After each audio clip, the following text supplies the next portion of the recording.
Jungle.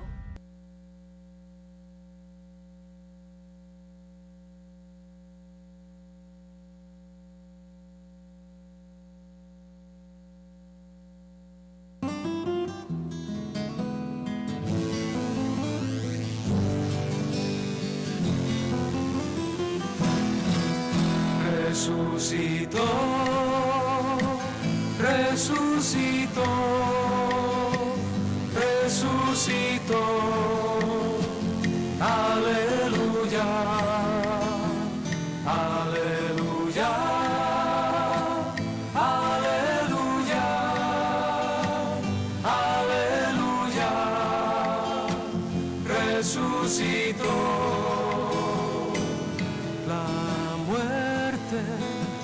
¿Dónde está la muerte? ¿Dónde está mi muerte? ¿Dónde su victoria? Resucitó, resucitó, resucitó, aleluya, aleluya.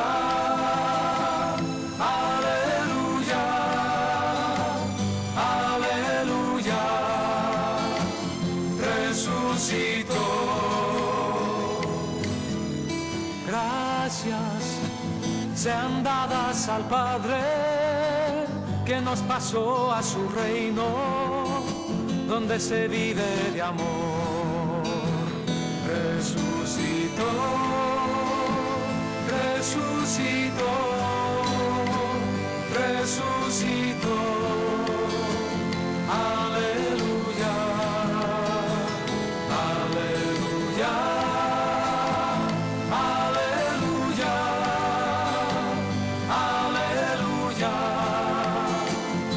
Resucitó,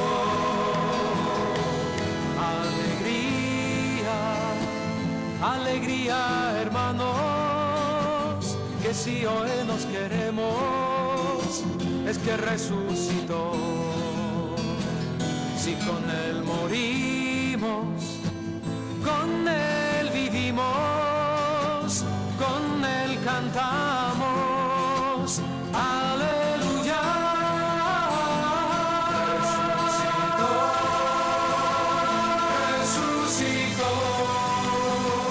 Resucitó, aleluya, aleluya,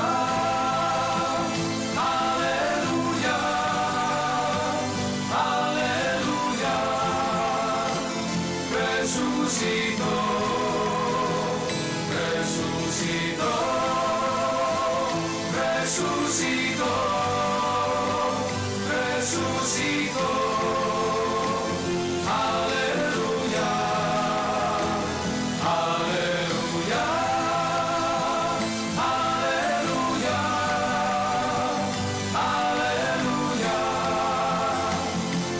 Resucitó,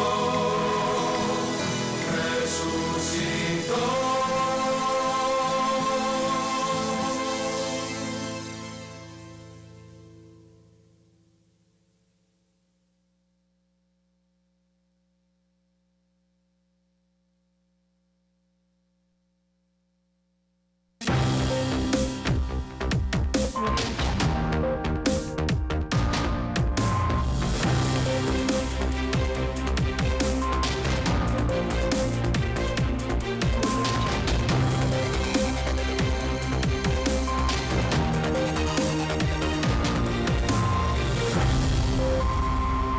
Audio Jungle.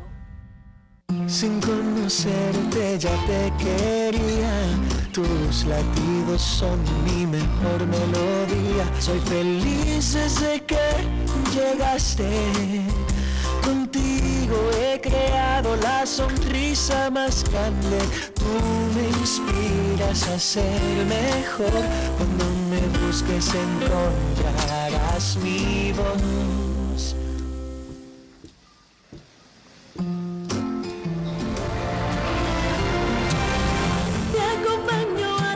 Segundo, porque somos mejores cuando estamos juntos. Camino contigo en cada momento. sacrificar lo que más te importa, humano como tú. Un país en el que vivir dignamente es un derecho, con políticas sociales que ayudan a salir de la pobreza. Un país en el que la gente del campo tiene apoyo para producir los alimentos que necesitamos. Determinado a vencer los obstáculos, para volver al trabajo y salir adelante. Con una justicia independiente que hace respetar la ley y defiende nuestros recursos. Unidos lo lograremos. Estamos haciendo historia.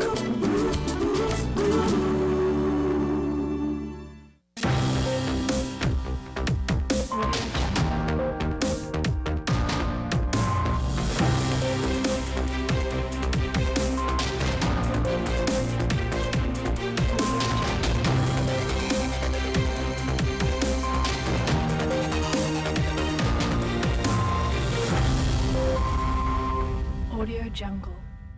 Pronunciada por Jesús: Padre, perdónalos porque no saben lo que hacen.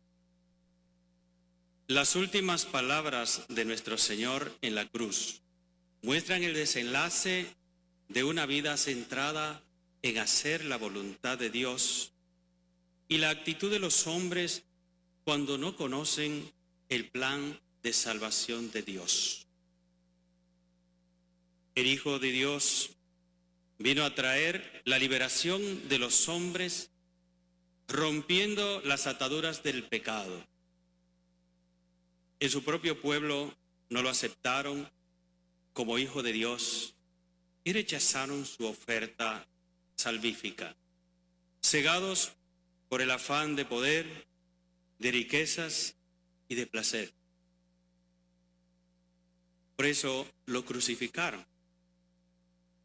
Ante la figura de Jesús hubo distintas posturas, unas de acogida, otras de rechazo, otras de dudas y otras de ignorancia. En esa sintonía, cuando Jesús fue sentenciado a muerte y crucificado, tuvo muestras de tolerancia y compasión hacia sus verdugos, implorando el perdón al Padre Celestial. La actitud que suscitó mayor tolerancia fue hacia los ignorantes. Ignoraban que Él era el Hijo de Dios. Por eso dijo: Padre, perdónalos porque no saben lo que hacen. Pero hacia quien lo traicionó por ambición, dijo: ay de aquel que entrega al Hijo del Hombre, más le valdría no haber nacido. Jesús dijo en el capítulo 25 de San Mateo que todo lo que hagamos a los humildes, a Él lo hacemos. Al igual que la sociedad de aquel tiempo, hoy también nosotros no podemos permanecer indiferentes hacia Él. Asumimos posturas similares a ellos, quizás unos por ignorancia, otros por ambición y apego al poder, al dinero y al placer.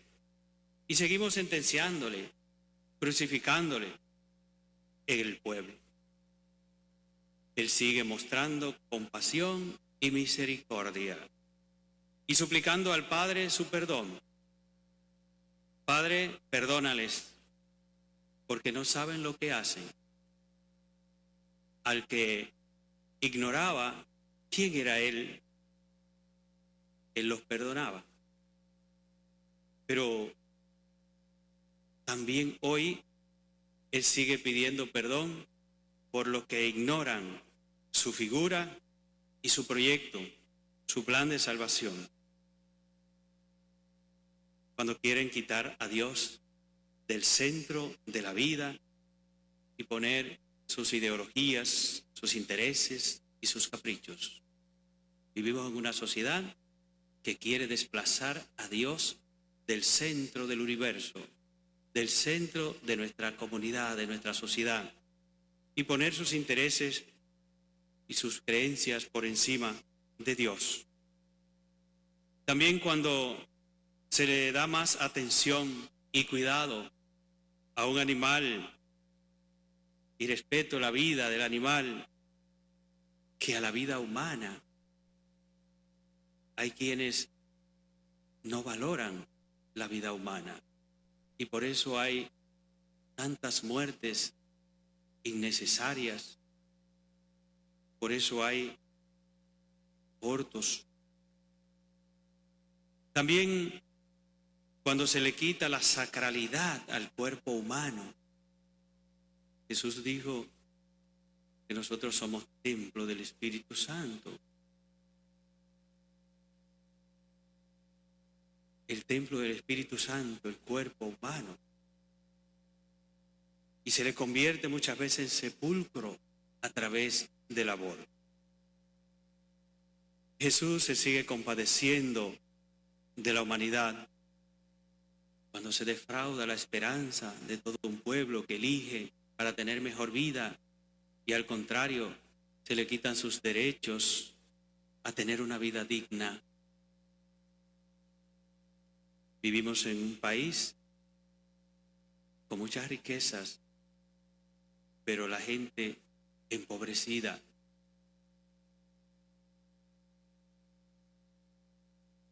Y entonces el Señor también tiene compasión de los que por ignorancia confían muchas veces más en el hombre que en Dios.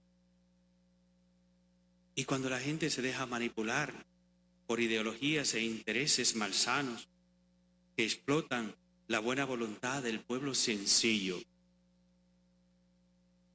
Pero también hay otros que siguen crucificando a Jesús, pero sí saben lo que hacen. Padre, perdónalos, pero ellos sí saben lo que hacen. Cuando se entregan las riquezas naturales del país a intereses foráneos, con contratos amañados, y el pueblo no puede disfrutar de esas riquezas que le pertenecen. Cuando quieren destruir nuestros recursos naturales basados en intereses ambiciosos, Nova Miranda no se negocia. Cuando ofrecen sus servicios de pésima calidad en oficinas públicas, hospitales, escuelas, transporte, cuando el pueblo merece dignidad. Padre, perdónalos, pero sí saben lo que hacen. Cuando burocratizan excesivamente los trámites para los ciudadanos realizar cualquier papeleo.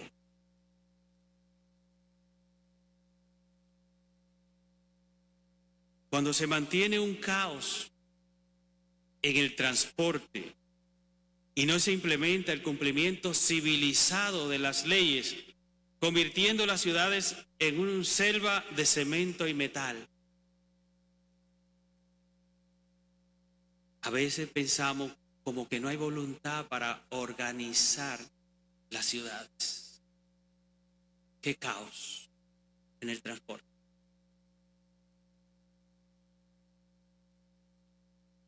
Padre, perdónalos, pero ellos sí saben lo que hacen. Cuando se permite que todo el que quiera entre al país sin reciprocidad en el trato con otras naciones.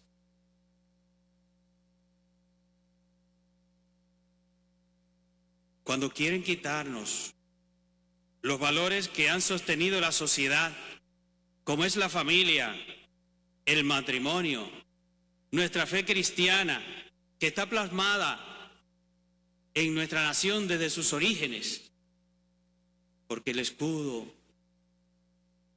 dice Dios, patria y libertad, y tiene una Biblia en el centro, y eso fue lo que inspiró a los fundadores de la patria a legarnos una nación.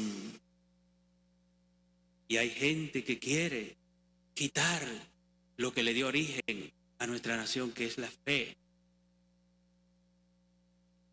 Y la gente piensa que hablar de un Estado laico es quitar a Dios de la nación,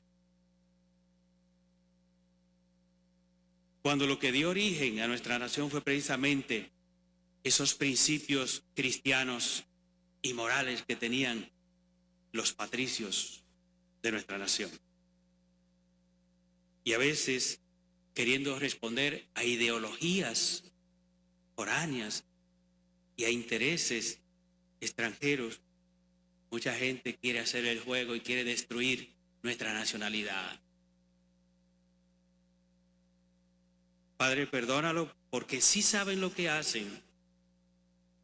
Cuando laboran 4 años en una función del Estado y se ponen pensiones escandalosas, mientras que el obrero de bajo salario labora 30 años y le ponen pensiones de miseria.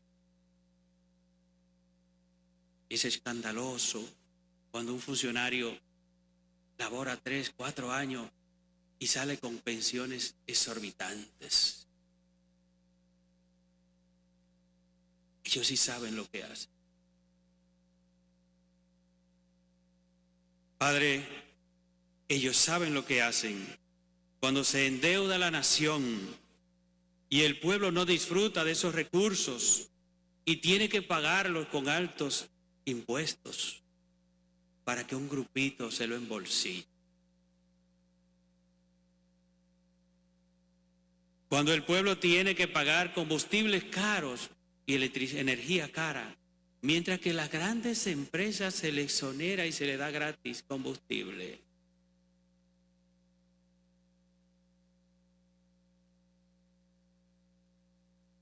Cuando miles de estudiantes son graduados en las universidades, pero no se crean fuentes de empleo, de trabajo, para que ellos se realicen, desalentando así las esperanzas de su talento, obligándolos a emigrar sin poder realizar su vocación. Cada vez que se gradúan cientos de profesionales en las universidades, uno se pregunta, ¿y dónde van a trabajar?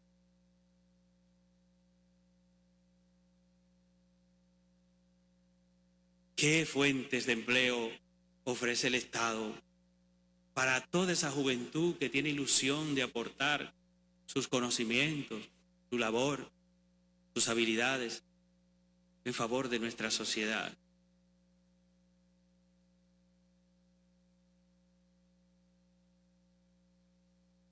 Cuando no se pone control en los medios de comunicación, difundiendo material que daña la mente de nuestra juventud, de nuestros adolescentes, de nuestros niños, fomentando el morbo.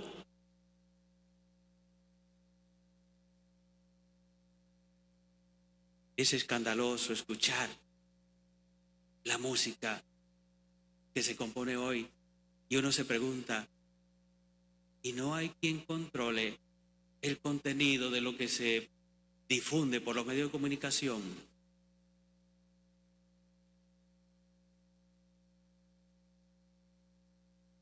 Cuando no se pone control a los que hacen ruido y violentan la paz social de los barrios con música a alto volumen, sin importar que los niños estén estudiando y sin importar que haya enfermos en las casas de los barrios.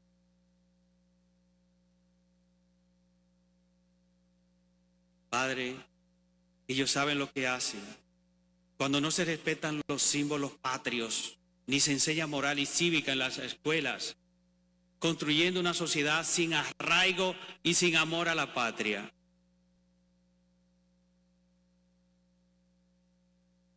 Cuando se fomentan los vicios y no se pone control a lo que hacen los adolescentes y los jóvenes, dañando sus vidas, se construye una sociedad donde hay tantos vicios, donde hay más bancas de apuestas y centros de bebedera que escuelas e institutos.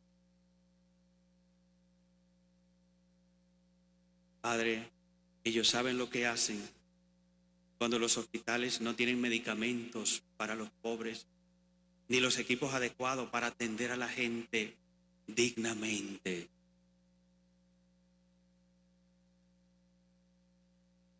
Cuando las calles son invadidas por delincuentes y la gente no puede andar con un celular sin ser asaltado y no se le pone paro a esta delincuencia creciente. Padre, ellos saben lo que hacen.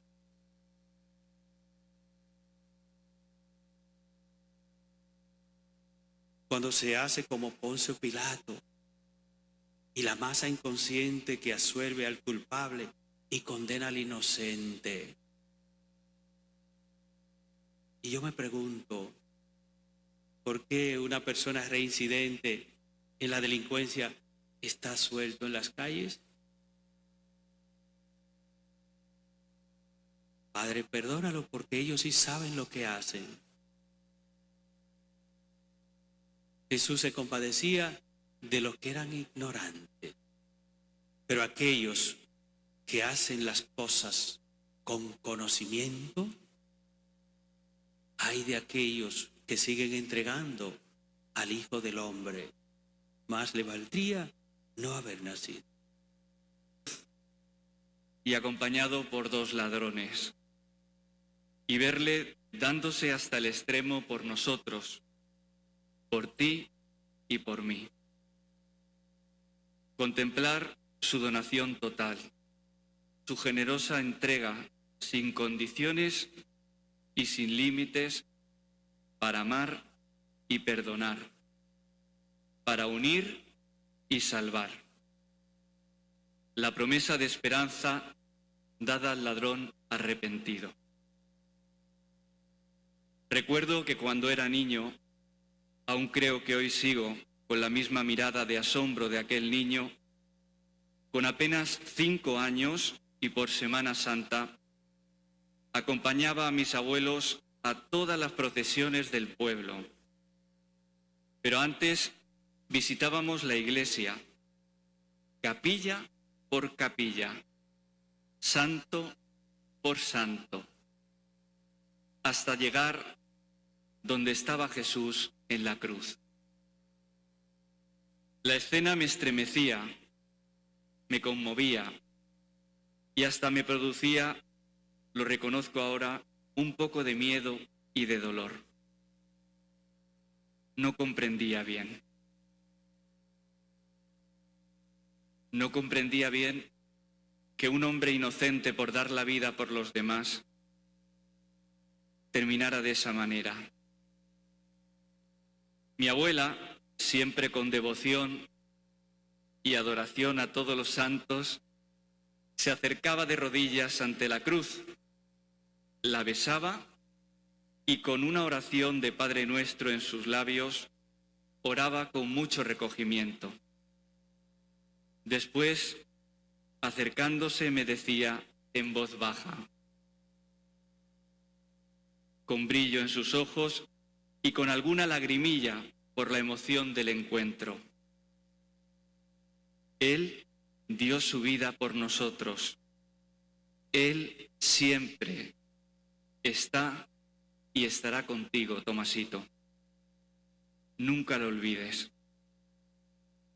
En aquel momento no comprendía bien el verdadero significado de sus sabias y profundas palabras de fe.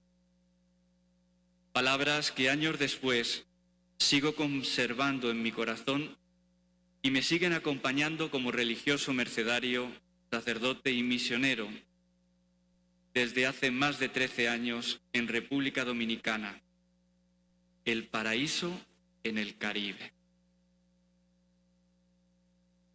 Y justamente esta palabra habla del paraíso, de este paraíso en el que tenemos muchos el privilegio de vivir, un país con hermosas playas de arenas blancas, sus paisajes naturales, sus palmas de coco, su merengue, pero sobre todo su bonita, hospitalaria y alegre gente de viva fe y de gran corazón.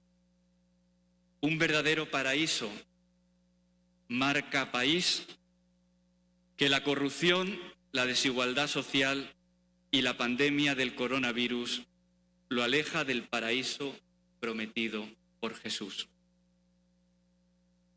Contemplar nuestra realidad de hoy tan dividida por la codicia de quienes buscan fáciles ganancias, herida por el egoísmo que amenaza la vida humana y la familia, el egoísmo que continúa provocando desigualdad, injusticia entre nosotros, en la trata de personas, el trabajo infantil, el matrimonio infantil, el machismo y la violencia intrafamiliar, el tráfico de drogas, la sobreexplotación de los recursos naturales,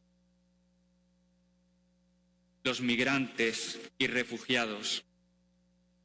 Nos hace reflexionar sobre la manera que unos y otros tenemos de relacionarnos entre nosotros.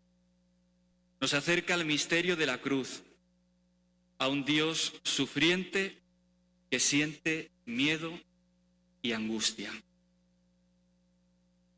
Este misterio nos habla hoy al corazón, porque en este último año son muchas las soledades, el distanciamiento que hemos tenido que afrontar y debemos seguir afrontando.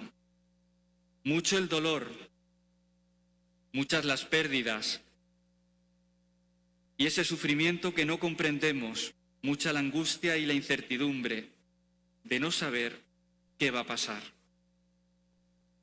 En los que han perdido a un familiar o a un ser querido y en los que se han quedado sin empleo, ya sea verdad por la pandemia o también por los cambios políticos y de gobierno.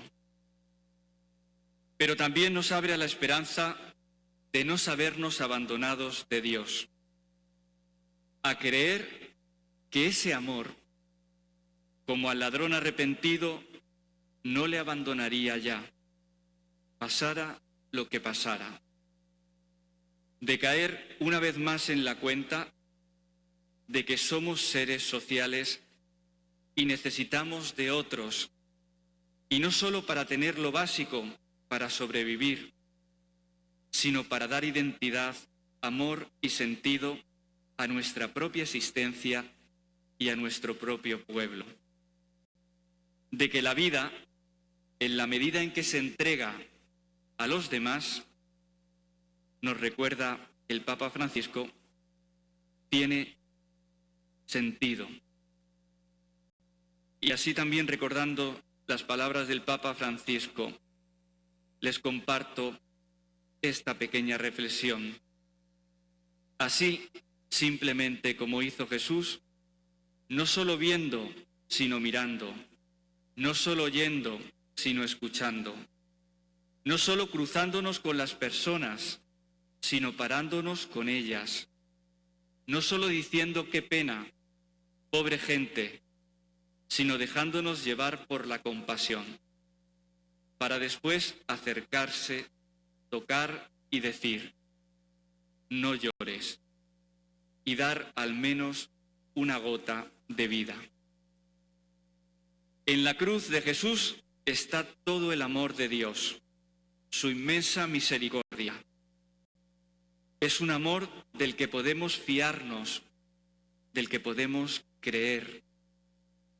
Ha transformado la cruz de ser odio, sufrimiento y derrota, fracaso, en un signo de amor, de esperanza y de vida. Comparte nuestro camino hasta el final. Lo sentimos cercano, porque no hay en nuestra vida cruz, por pequeña o grande que sea, que Jesús no comparta con nosotros. Y nos invita a dejarnos contagiar por este amor, que nos enseña a mirar siempre al otro con misericordia y amor. Sobre todo al que sufre, al que muchas veces rechazamos por su condición de raza, de sexo, y a quien tiene necesidad de ayuda, a quien espera de nosotros una palabra o un gesto, especialmente allí donde hay más sufrimiento. En los niños de la calle, en los hospitales, en las cárceles.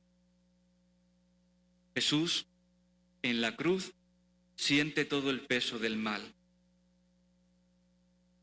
Y con toda la fuerza del amor de Dios, lo vence con la resurrección. La cruz de Jesús, abrazada con amor, nunca conduce a la tristeza. Jesús con la cruz recorre nuestras calles, carga con nuestros miedos, sufrimientos y problemas. Se une al silencio de los que no tienen o no se les da la voz, sobre todo de los inocentes e indefensos, de las familias que encuentran en estos momentos dificultad por la escasez de alimentos, de salud, por los niños que son obligados y se ven obligados a trabajar para llevar ayuda y sustento a sus familias. Él acoge a todos con los brazos abiertos, carga sobre su espalda nuestras cruces y nos dice: ánimo, no llevas solo tu cruz, yo la llevo contigo, y yo he vencido a la muerte y he venido a darte esperanza, a darte vida. Él está siempre a nuestro lado, no nos deja nunca solos. Nuestros familiares y amigos que han muerto, algunos de ellos en este último año por el COVID, se reunirán un día con nosotros en el lugar que Dios nos tiene preparado. En Jesús encontraremos siempre un corazón abierto que nos perdona, que nos comprende, que nos ama y nos pide amar, contagiar, llevar esa esperanza y ese amor a cada hermano. Él da siempre el primer paso. Jesús vivió las realidades cotidianas de la gente más sencilla. Y hoy se sigue conmoviendo, llorando ante nuestro sufrimiento. Salir de nosotros mismos para ir al encuentro de los demás y tenderles la mano. Ir hacia las periferias de la existencia, movernos nosotros en primer lugar, sobre todo aquellos más lejanos, aquellos que son más olvidados, que tienen más necesidad de comprensión y de consolación, de ayuda. Llevar la presencia viva de Jesús misericordioso y rico de amor. Vivir la fe involucrándonos, arriesgándonos y ensuciándonos las manos en la vida diaria, en la lucha de creer y construir un mundo mejor para todos y donde todos vivan dignamente, no sobrevivan. Y a esto el Papa Francisco nos ha dicho muchísimas veces a todos los que nos sentimos familia de Jesús, que prefiere una iglesia accidentada, herida y manchada por salir a la calle, antes que una iglesia enferma por el encierro y la comodidad de aferrarse a las propias seguridades. Son muchos los rostros que hoy necesitan de nosotros para ser acompañados. Y un día, como el ladrón arrepentido, veremos que todo esto es cierto. Un día estaremos con Jesús en el paraíso.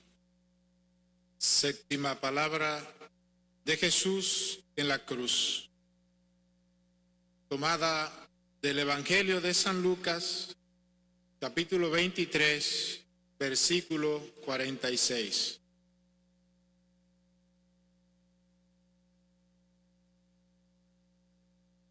Y Jesús, dando un fuerte grito, dijo: Padre, en tus manos encomiendo mi espíritu.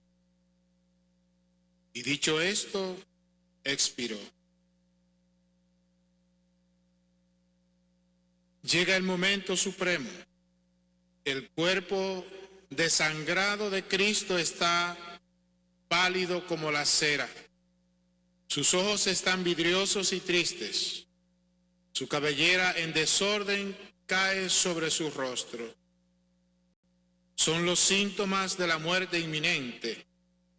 Jesús va a expirar y a consumar el último episodio del gran drama de la redención.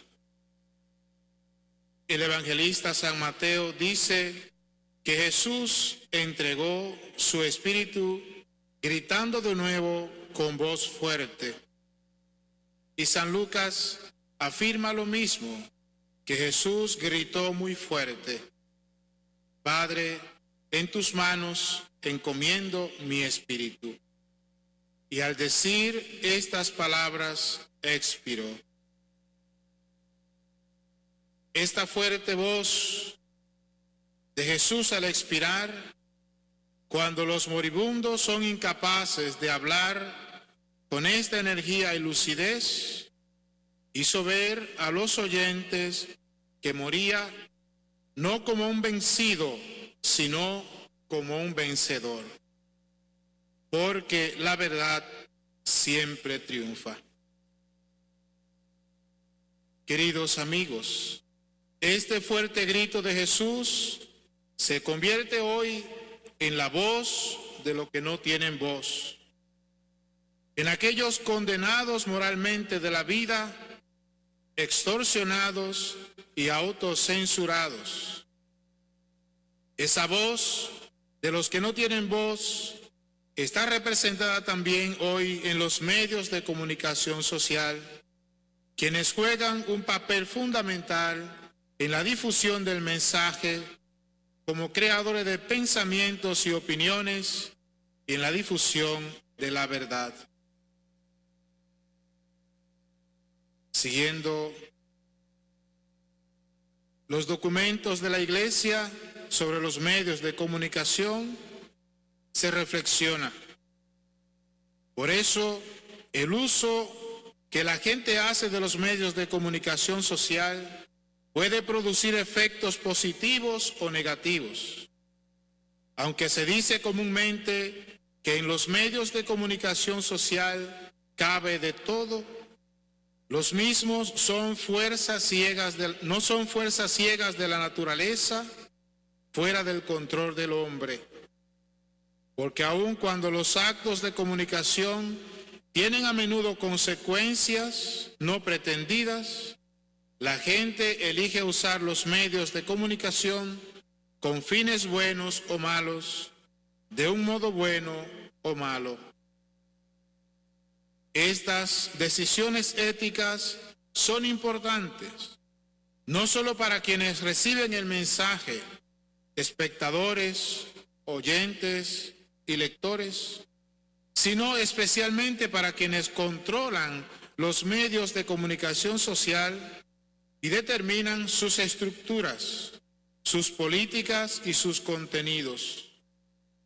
Incluyen a funcionarios públicos y ejecutivos de empresas, miembros de consejos de administración, propietarios, editores y gerentes de emisoras, directores, jefes de redacción, productores, escritores, corresponsales y otras personas. Para ellos, la cuestión ética es particularmente importante. Los medios de comunicación social ¿se usan para el bien o se usan para el mal? La Iglesia asume los medios de comunicación social con una actitud fundamentalmente positiva y estimulante. No se limita simplemente a pronunciar juicios y condenas. Por el contrario, considera que estos instrumentos no solo son productos del ingenio humano, sino también grandes dones de Dios y verdaderos signos de los tiempos. Siguiendo el mensaje del Papa Francisco para la Jornada Mundial de la Comunicación de este 2021, se señala: pero ya se han vuelto evidentes para todos también los riesgos de una comunicación social carente de controles. Hemos descubierto ya desde hace tiempo cómo las noticias y las imágenes son fáciles de manipular por miles de motivos, a veces solo por un banal narcisismo. Esta conciencia crítica empuja a no demonizar el instrumento, sino a una mayor capacidad de discernimiento y a un sentido de la responsabilidad más maduro, tanto cuando se difunden como cuando se reciben los contenidos.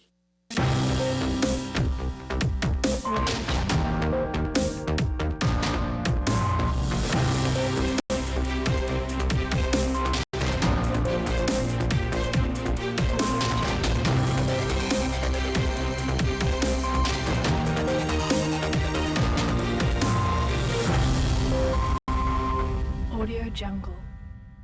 Sin conocerte ya te quería, tus latidos son mi mejor melodía. Soy feliz desde que llegaste, contigo he creado la sonrisa más grande. Tú me inspiras a ser mejor, cuando me busques encontrarás mi voz.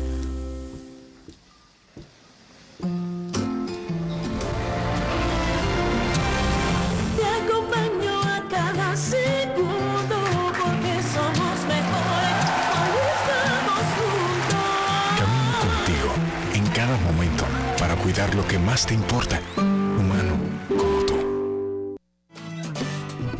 Un país en el que vivir dignamente es un derecho, con políticas sociales que ayudan a salir de la pobreza. Un país en el que la gente del campo tiene apoyo para producir los alimentos que necesitamos. Determinado a vencer los obstáculos, para volver al trabajo y salir adelante. Con una justicia independiente que hace respetar la ley y defiende nuestros recursos. Unidos lo lograremos. Estamos haciendo historia.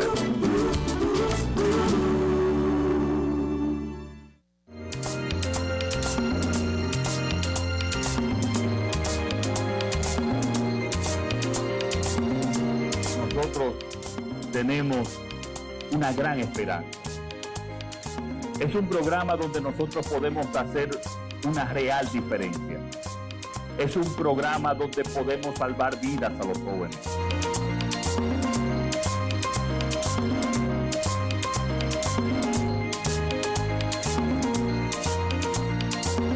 Esta va a ser la mejor inversión que pueda hacer este gobierno.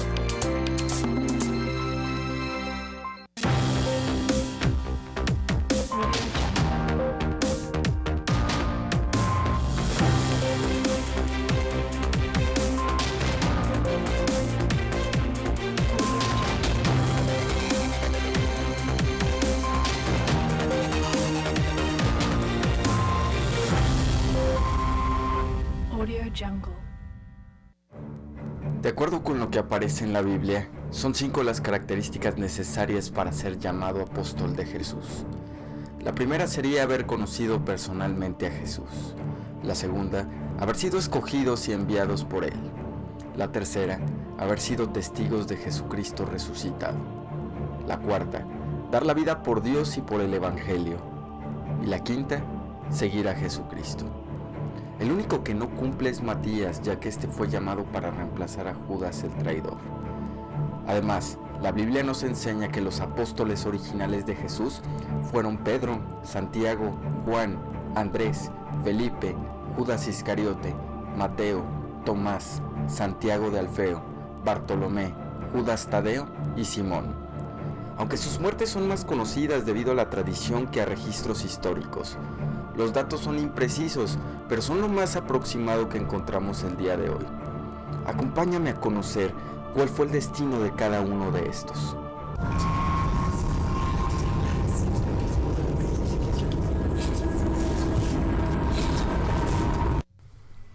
El primero de estos es Andrés, el cual era hermano de Pedro e hijo de Jonás. Fue discípulo de Juan Bautista y predicó en Sitia, Grecia y Asia Menor. Su principal propósito fue traer a otros al Maestro. De acuerdo con la tradición, Andrés murió como mártir en Acaya, Grecia, en el pueblo de Patra, cuando la esposa del gobernador Aepeas fue sanada y convertida a la fe cristiana. Y poco después de que el hermano del gobernador se volviera cristiano, Aepeas se enojó mucho. Él arrestó a Andrés y lo condenó a morir en la cruz. Andrés, sintiéndose indigno de ser crucificado en la misma forma que su maestro, suplicó que la suya fuera diferente. Así que fue crucificado en una cruz con forma de X, la cual hasta el día de hoy es llamada la Cruz de San Andrés y es uno de sus símbolos apostólicos. La tradición coloca su martirio el 30 de noviembre del año 63 bajo el imperio de Nerón. Bartolomé. Un número de estudiosos creen que fue el único discípulo que provino de sangre real o de una familia noble. El nombre de Bartolomé aparece en cada lista de los discípulos. Aunque este no era el primer nombre, no obstante fue su segundo nombre. Su primer nombre probablemente era Natanael, a quien Jesús llamó un verdadero israelita en quien no hay engaño.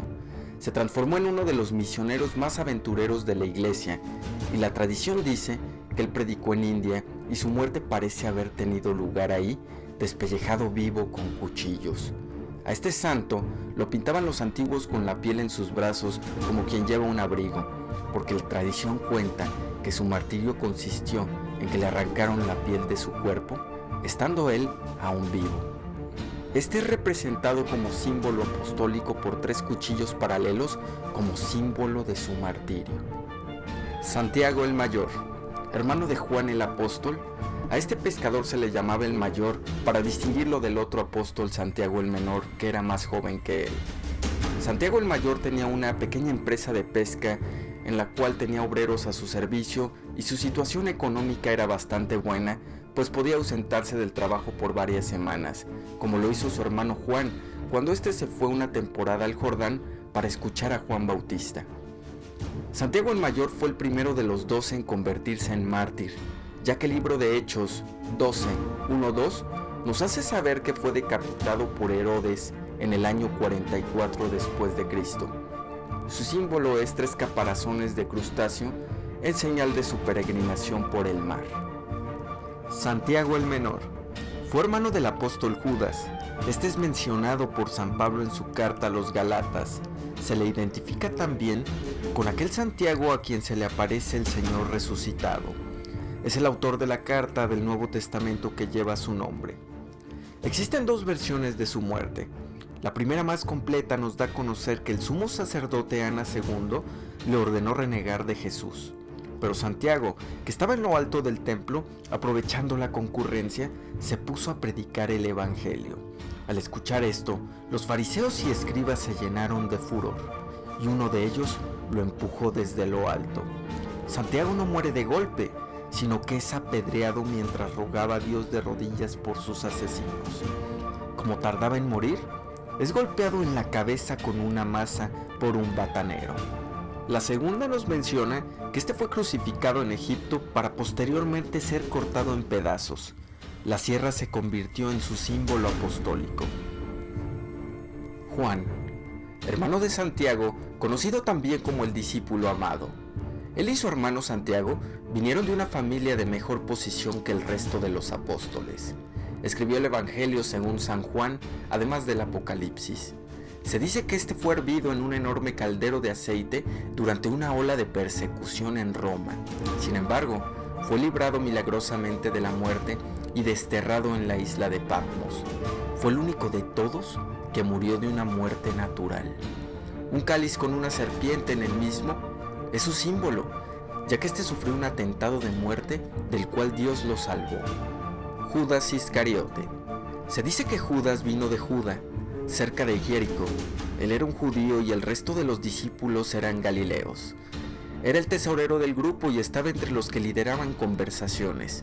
Se dice que Judas Iscariote era un judío nacionalista violento que siguió a Jesús con la esperanza que a través de él sus sueños nacionalistas pudieran ser realizados. Mateo 26, 14, 16 nos narra cómo este traicionó a Jesús por 30 piezas de plata para posteriormente ahorcarse por la culpa. Su símbolo apostólico es el lazo corredizo de una horca o una bolsa de dinero con piezas de plata cayéndose de él. Judas Tadeo fue hermano de Santiago el más joven y la tradición dice que predicó en Asiria y Persia. Judas Tadeo estaba interesado en dar a conocer a Cristo al mundo, no como un salvador sufriente, sino más bien como un rey gobernante. Se ha dicho que Judas fue a predicar el evangelio en Edesa, cerca del río Éufrates. Ahí sanó a varios y muchos creyeron en el nombre del Maestro. Judas fue desde ahí a predicar el evangelio en otros lugares. Fue asesinado con flechas en el Arat. El símbolo elegido para él es el barco, porque fue un misionero enseñando a ser pescador de hombres. Mateo fue un publicano cobrador de impuestos. Él escribió el evangelio que lleva su nombre. Mateo fue diferente a los otros apóstoles, quienes fueron todos pescadores. Él pudo usar una pluma de escribir y por su pluma llegó a ser el primer hombre en presentar al mundo en el idioma hebreo un relato de las enseñanzas de Jesús. Fue un misionero del evangelio que cambió su vida por la fe de su maestro. Este murió atravesado con una lanza en Nadabao, Etiopía, en el año 60 después de Cristo. El símbolo apostólico de Mateo son 3 bolsas de dinero, las cuales nos recuerdan que él fue un cobrador de impuestos antes de que Jesús lo llamara. Pedro, Simón Pedro, hijo de Jonás, era un pescador que realizó trabajo evangelístico y misionero entre los judíos, yendo tan lejos como a Babilonia. Fue un miembro del círculo interno y escribió las 12 epístolas del Nuevo Testamento que llevan su nombre. Entre los 12, Pedro fue el líder. Él sobresale como el vocero de los apóstoles. Es él quien preguntó el significado de la parábola en Mateo 15:15. Es él quien preguntó cuán seguido debemos perdonar. Es él el que primero confesó a Jesús y lo declaró como el Hijo del Dios viviente. Es él quien estuvo en el monte de la transfiguración. Es el que envió a la hija de Jairo resucitar de los muertos. Y también es él quien negó a Cristo ante un criado. Pedro fue martirizado sobre una cruz, solicitando que lo crucificaran cabeza abajo, porque no era digno de morir como su Señor había muerto. Su símbolo apostólico es una cruz invertida con llaves cruzadas. Felipe. Se dice que Felipe vino del pueblo del cual Pedro y Andrés vinieron, además de que también fue un pescador. Se cuenta que murió colgado y mientras estaba muriendo pidió que su cuerpo sea envuelto no en lino, sino en papiro, porque no era digno de que incluso su cuerpo sea tratado como el cuerpo de Jesús. El símbolo de Felipe es una canasta por su participación en la alimentación de los 5,000. Es el quien marcó la cruz como un signo de cristianidad y victoria. Simón el Celote, uno de los apenas conocidos seguidores, llamado cananista o celote, vivió en Galilea. Desde su entorno vemos que Simón fue un nacionalista fanático, un hombre devoto a la ley, un hombre con un odio amargo por cualquier persona que se atreviera a comprometerse con Roma. Aún así, Simón claramente sobresalió como un hombre de fe. Se dice que murió crucificado, pero otras fuentes dicen que se desconoce cómo fue su muerte. Tomás fue su nombre hebreo y Didimo su nombre griego. Mateo, Marco y Lucas no nos cuentan nada sobre Tomás, excepto su nombre. Sin embargo, Juan lo define más claramente en su evangelio. Tomás apareció en la resurrección de Lázaro, en el aposento alto, donde quiso saber cómo conocer el camino a donde Jesús estaba yendo. En Juan 20:25 lo vemos diciendo que a menos que vea las marcas en las manos de Jesús y en su costado, él no iba a creer. Por esto Tomás llegó a ser conocido como Tomás el Incrédulo. Cuando Jesús resucitó, volvió e invitó a Tomás a poner su dedo en las marcas que dejaron los clavos en sus manos y en su costado. Mediante este hecho, la fe de Tomás se volvió más grande, intensa y convincente. Se dice que él fue encargado para construir un palacio para el rey de India y fue muerto con una lanza como mártir por su señor. Su símbolo es un grupo de lanzas, piedras y flechas. Este fue el trágico final de los 12 elegidos por Cristo. Si no lo sabías, pues ahora ya lo sabes. Si te interesan más temas como este, te dejo 2 sugerencias. Las pinturas más terroríficas. Cuando el militar cae en profundo sueño, ésta lo decapita con su propia espada, quedando esta escena plasmada en la pintura de Caravaggio. Viernes 13. El origen. ¿Qué es lo que tiene este día y fecha que al combinarse causan una gran creencia popular de mal augurio? Ligado a religión, leyendas y películas que engloban esta tan temida superstición. Espero que estas 2 sugerencias hayan sido de tu agrado. No te las puedes perder. Recuerda suscribirte y compartir. Y sobre todo, déjate llevar por algo más interesante.